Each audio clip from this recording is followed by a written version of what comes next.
नमस्कार दोस्तों। हमारे जीवन में सबसे मुश्किल लड़ाई कौन सी होती है? बाहरी दुनिया से? जी नहीं, बल्कि अपने ही मन से। आज मैं आपको गौतम बुद्ध की एक ऐसी गहरी कहानी सुनाने जा रहा हूं जो हमें सिखाती है कि हम अपने मन को नियंत्रित कैसे कर सकते हैं। तो चलिए शुरू करते हैं। एक दिन बुद्ध अपने शिष्यों के साथ एक गांव में पहुंचते हैं। लोग उनसे मिलने और उनके प्रवचनों को सुनने के लिए एक स्थान पर एकत्रित हो जाते हैं। किंतु उस गांव में एक बहुत ही ज्ञानी व्यक्ति रहता था जिसे बुद्ध से ईर्ष्या थी। वह सोच रहा था, अगर सभी लोग बुद्ध के पास जाने लगेंगे तो मेरी बात कौन सुनेगा। यह सोचकर वह भी बुद्ध के प्रवचन सुनने के लिए चला जाता है। जब बुद्ध अपने उपदेश लोगों को दे रहे होते हैं, उस समय वह व्यक्ति क्रोधित होकर भीड़ के सामने बुद्ध के पास जाकर उन्हें गालियां देने लगता है, अपमानित करता है और कहता है कि तुम ढोंगी हो, यहां से चले जाओ।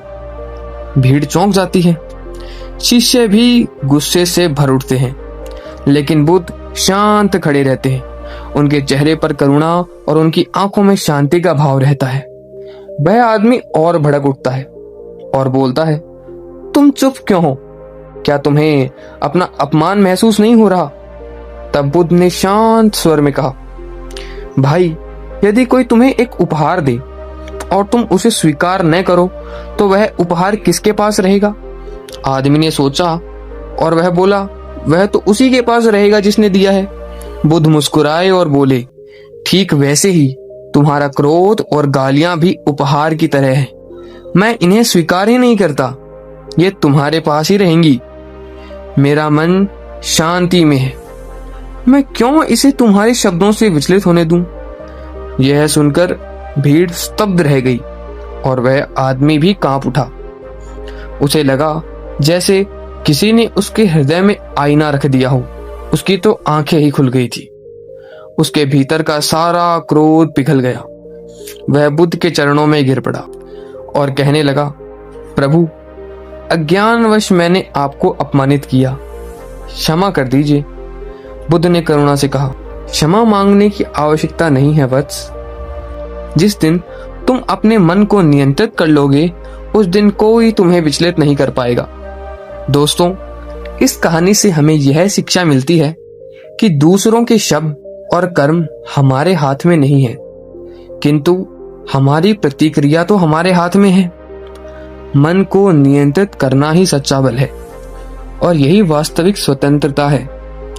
आमतौर पर हम छोटी छोटी बातों पर गुस्सा हो उठते हैं और चिड़चिड़े बन जाते हैं, जिस कारण हम अपने मन की शांति को खो बैठते हैं और हमारा मन विचलित हो जाता है।